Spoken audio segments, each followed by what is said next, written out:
Hi, my name is Doug, and I'm a Miami Dolphins fan.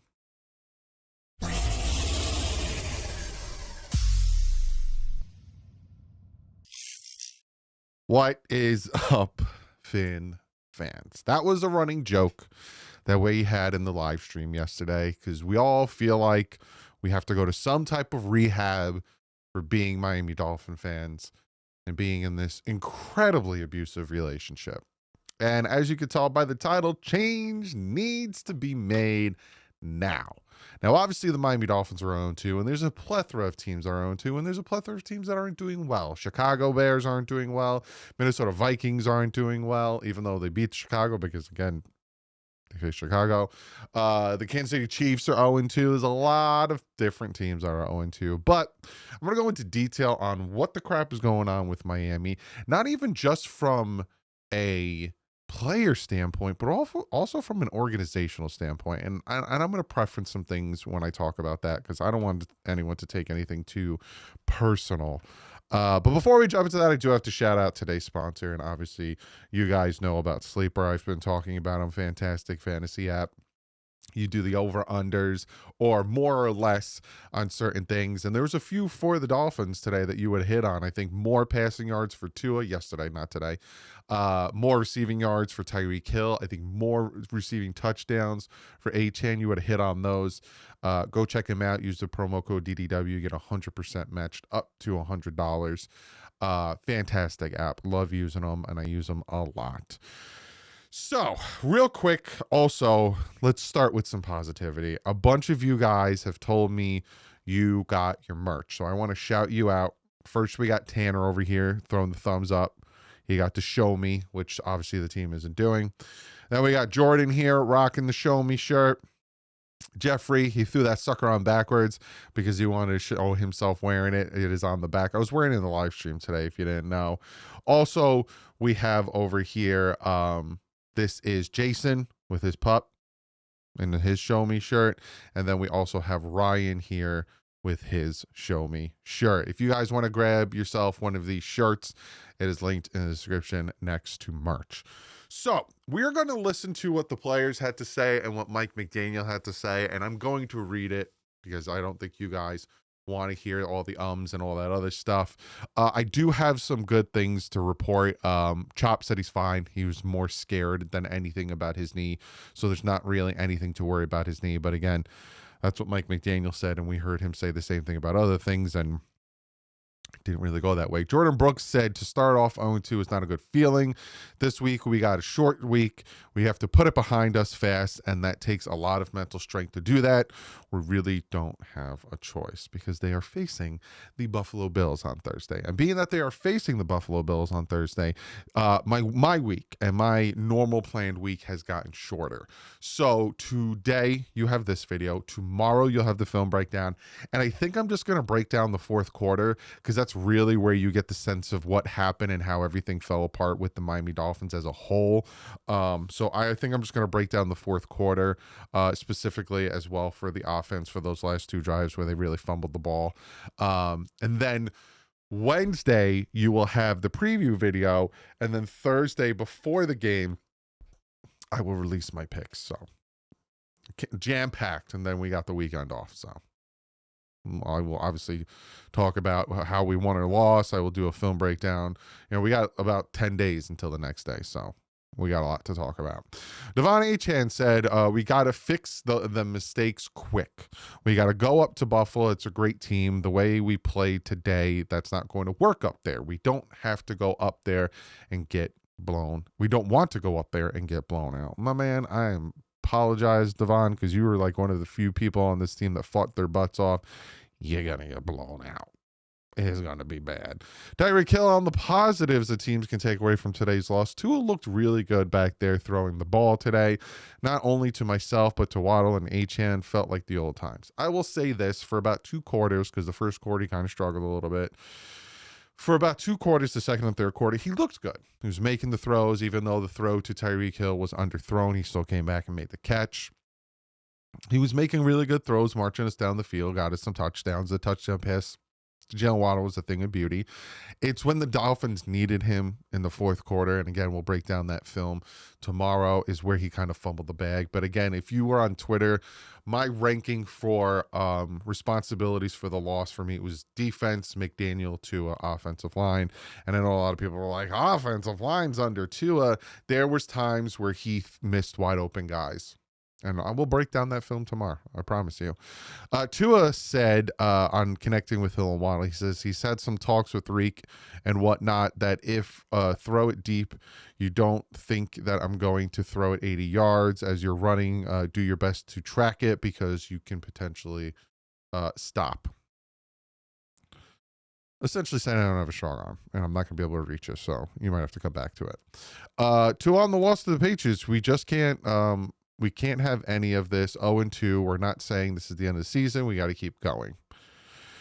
Feels like it. 2 on the start of 0-2. I wouldn't say there's alerts going on right now. The alert's more on, dude, what are we doing that we've done all the other years to start fast. He also talks about the fire McDaniel banner and the boos on the field. He said, I didn't see any of that, but did hear the boos. The fans pay their hard-earned money to come see this team. We go out there, we didn't look the part. Yeah. His confidence in the offensive scheme. This one I thought was interesting from Tua. He said, I'm going to have a conversation with Mike and Bevel, with our offensive guys, and talk about it because we have what we put out there, that was not clean, that was not right. I noticed he doesn't really take, I don't know if it's lately, like these past 2 games, but it's like a lot of the responsibility. I don't really notice him saying like, I need to do better and I'm struggling here and I need to do this. It's more like, I'm going to make sure the guys are watching film and I'm going to talk to Bevel and Mike, because the offense isn't working, and not a lot of eyes and stuff like that. Tua on playing on a short week, he says there's always a sigh of relief when you get to touch the field again and get the opportunity to put the last game to bed. Then Mike McDaniel came and he said, I need to do a better job supervising on all orchestration within the multiple personnel groups. To win games, you have to win the games, not lose the games. That is the stupidest thing I've ever heard in my entire life. To win games, you have to win the game, not lose the game. No blank. Like, really? That's what you to win the game, you have to win the game, not lose.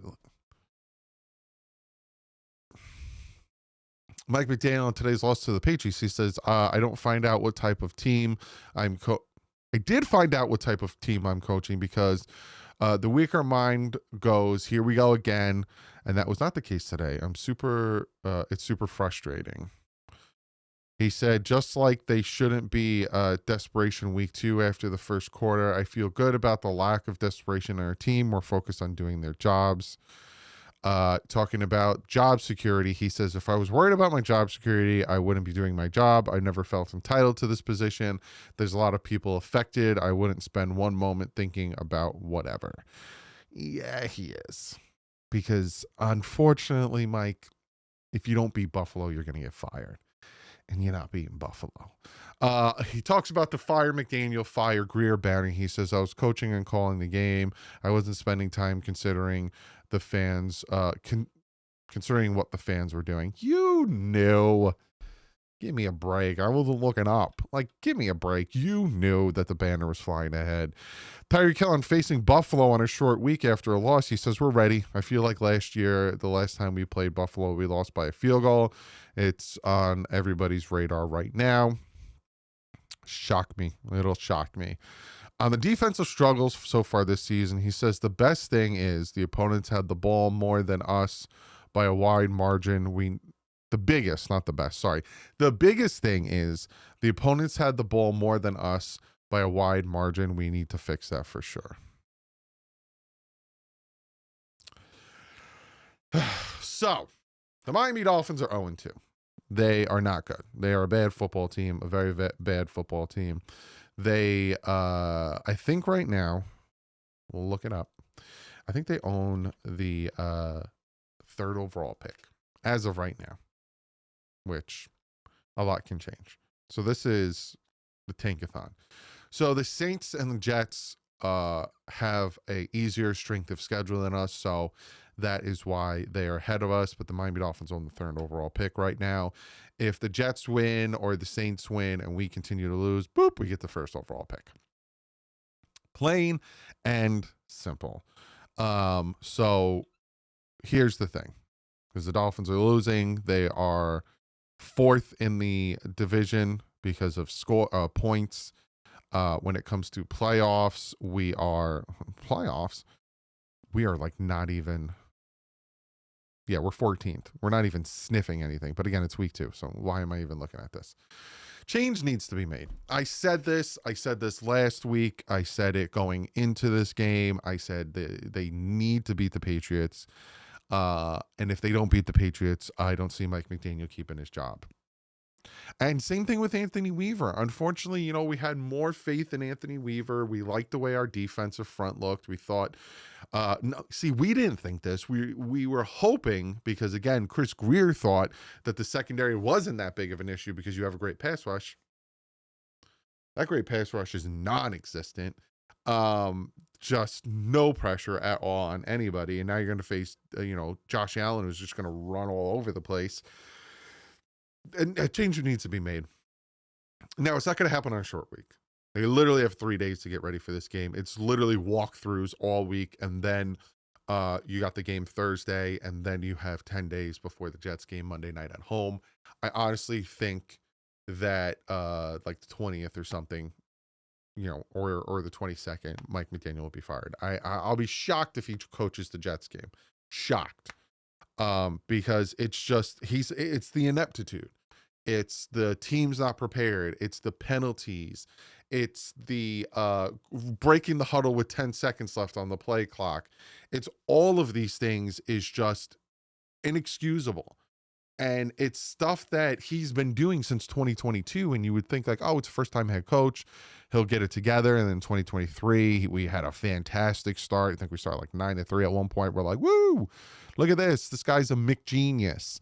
And then 2024, it started 2-6. And I'm like, well, someone's got to get fired. That was my thoughts and opinions. And then we ended up 6-3 the second half. And everyone was like, well, not everyone, but Stephen Ross was like, I'm going to give him another shot.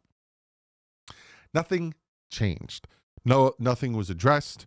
No adjustments, nothing. It's the same garbage over and over and over again with Mike McDaniel. Hey, look at Ollie Gordon. He's running hard. He is gaining yards. Every time he makes contact, he falls forward or he fights forward for an extra 2 or 3 yards. Ollie Gordon is playing fantastic. I don't want to put him out there. I'm going to trot out Julian Hill, and I'm going to make sure Tanner Connor's out there, the projects I have. Also, Darren Waller, I'm going to make sure he's still on the team because I want to make sure that happens. Oh, and Zach Wilson is still your backup, even though Quinn Ewers was performing better. But I need Zach Wilson as your backup because, that's another one of my picks. That's Mike McDaniel's MO. He's done that forever. Skylar Thompson and Mike White and, how many different guys did he bring in that he just didn't realize it's not working. I need to move on. This isn't working. I need to move on. Ooh, the bubble screens aren't really working. They're picking it out. I need to disguise it differently. And, oh, nope, you literally face the Houston Texans and he's like, this is going to be a bubble screen to Jonnu Smith, and they snuff it out and stop it. Like, it's just, he keeps doing things and everyone's like, you need to change. And he's like, oh, I know. Like the playoff game in 2023. Oh, I know. We need to run the ball more in the second half because, right now we're facing 20-mile-an-hour winds in our face and my quarterback can't throw into the winds. I'm going to continue to throw it.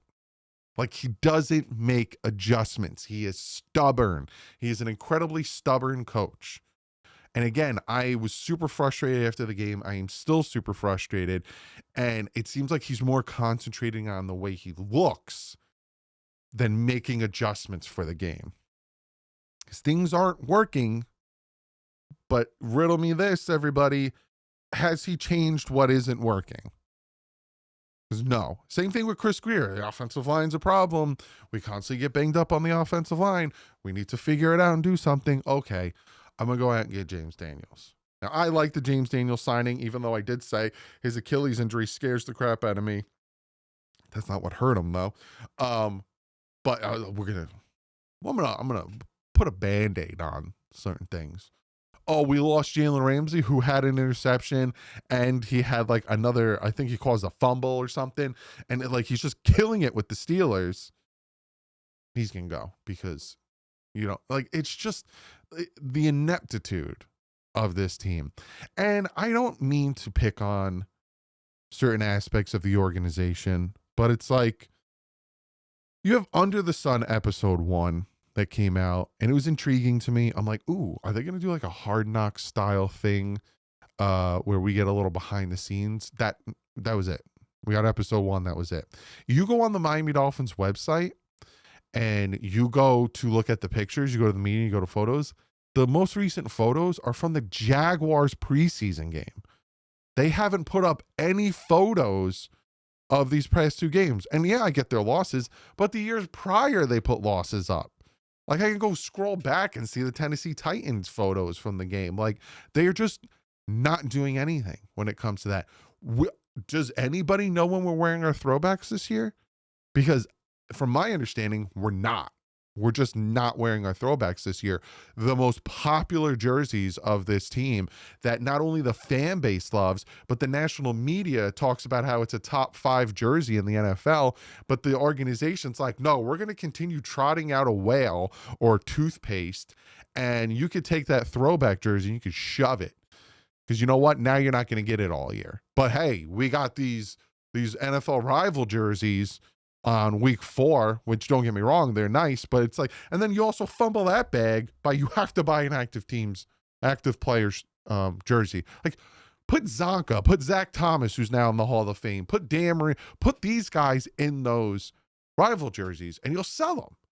But no, again, fumble the bag on that. And again, let's not even talk about fumbling the bag on keeping Mike McDaniel and Chris Grier, because they really showed that they know how to build a team when at the end of 2024, there was no difference from the beginning of 2022. Change needs to be made. So now what we have to do is we have to sit through Thursday Night Football, watch us get destroyed. Like, they beat the Bills beat the Jets 30-10. And the Jets have a better defense than the Dolphins. What do you think is going to happen to this team on Thursday? Watch us win. Watch us win this mother flipping game. Watch us still, again, I said I would feel better about this team if they beat the Patriots handedly, was competitive against Buffalo and beat the Jets, and went into October 2-2. Watch them beat Buffalo and then beat the Jets and go into the October 2-2. Just watch. Regardless, McDaniel needs to go. I know it's week 2, and now it's week 3, and we really talk. Yeah, man. Because if there was a change, and the reason we're stumbling and the reason we're struggling is because the change, and they need to get used to the change and make adjustments to the change, then I wouldn't be saying this. There is no change. There is no adapting. There is no game management. It's the same thing. It's the penalties. It's the calling the timeouts. It's the delay of game. It's the play calling. It's all the same for the past 4 years. And that's why he's got to go. Because watch him leave, right? And again, he gets fired. I am not making Anthony Weaver the interim head coach. No. Your defense is bad. I don't give a crap if you have no corners, because you keep dropping Jalen Phillips back into coverage. Your pass rush can't get home. It has nothing to do with the corners when your pass rush can't get home if their life depended on it. Like, it's flipping bad. So, no, I don't want him as the interim head coach. I would like Darrell Bevel. He's done it before. Throw him in there as the interim head coach, because you know what he will do? He'll take somebody else and make them the offensive coordinator, and then all of a sudden, we'll see something different. Maybe all of a sudden, the offense really starts clicking. Maybe all of a sudden, the defense isn't on the field as much. It's all their own fault. Maybe all of a sudden, it's just the change that needed to be made. Now, I'm not going to sit here and tell you that that is going to save the season, because the team that we saw these past 2 weeks, week 1 was just a full team suckage, right? This past game yesterday was the defense sucking. It was Tua sucking in the fourth quarter. It was Mike McDaniel sucking. It's like that team is not going to beat Buffalo. They're not going to beat the Jets. I'll be surprised if they beat the Panthers. They're not beating the Chargers. They're going to get destroyed by Myles Garrett in Cleveland. They're not beating Atlanta, who just beat Minnesota. They're not beating the Ravens. They're not beating Buffalo again. They're not beating Washington again. They'll beat the Saints. They're not beating the Jets. They're not beating the Steelers. They might beat the Bengals because Joe Burrow is going to be out for 3 months, supposedly with a toe injury. They're not beating Tampa Bay, and they're not beating my brain, New England in New England. So at best case scenario, the way this team looks right now, they're a 3-win team. That's going to get you a top 3 pick. So again, you might want to lose that Saints game. If it comes to that and we go into, we come out of the bye and we have 1 win, lose that Saints game because that might be for the number 1 overall pick. Lose that game and get yourself a flipping quarterback. And I know a lot of people, I know some people in the Twitter and stuff, and even in the comment section was like, I thought you said, week 4 is when you start panicking. I didn't expect to lose 33-8. I didn't expect the defense to give up how many scoring drives on how many possessions. I did not expect it to be this bad, this quick. Again, we're going to probably be 0-3, best case scenario, 1-4 at week 4. If that doesn't feel like it's time to worry, because again, I said I'll worry at week 4, but the way it stands now, we're going to be 0-3, best case scenario 1-4, worst case 0-4. I think I'm just getting ahead of the curve, and I'm telling you guys, it ain't going to be good. So change needs to be made. It's just pull the Band-Aid off, Stephen Ross. Let him do his job, and then pull the Band-Aid off. And then a lot of people ask, what happens with Grier? If I'm the Dolphins, if I'm Miami, and if I'm Stephen Ross, I'm firing them both, right? Now, obviously, they're not me because they would have both been fired. Well, Grier would have been fired in 2021 or the beginning, end of the 2021 season. But I would have fired them both last year when they started 2-6. I'm firing Grier. And then I'm finding a new GM. And then I'm letting that GM find his head coach. And I'm letting that GM watch this team for the rest. I said this last year, guys. I'm letting that GM watch this team for the rest of the year and letting him decide, what do you want to do with this? Here's your quarterback, Tua. Do you want to keep him? Do you want to trade him? You trade him, you save money. Here's Tyreek Hill. You can trade him at the trade deadline and get yourself picks for the draft. Because if you leave it up to Grier, he knows he's a dead man walking. Why is he going to try to help a new GM coming in? You see what I'm saying? I'm firing them both. Will he? Probably not. Meaning firing them both. If he doesn't fire McDaniel after Thursday, if they go 0-3, they're gonna go 0-3. There's no hope for this franchise until he gives it to his daughters, and maybe they have different mindsets, because apparently one of them's a little firecracker and really knows what she's doing. And they're both taking it over. So it'll be like a 2-headed thingamabob. It's bad. It is bad. Honestly, we went into the season thinking, hey, we'll be 2-0. Then we'll face Buffalo. We'll lose to them. We'll beat the Jets. We'll be 1-3 leaving September. Oh, not at all. Comment below. Let me know what you guys think. I will see you tomorrow at the film breakdown. I will see you Wednesday with the preview. I will see you Thursday with the picks. And I will see you Thursday night live for the Dolphins taking on the Buffalo Bills at 8:15. I will be live. I will be live for every single game. Every single game I will be live.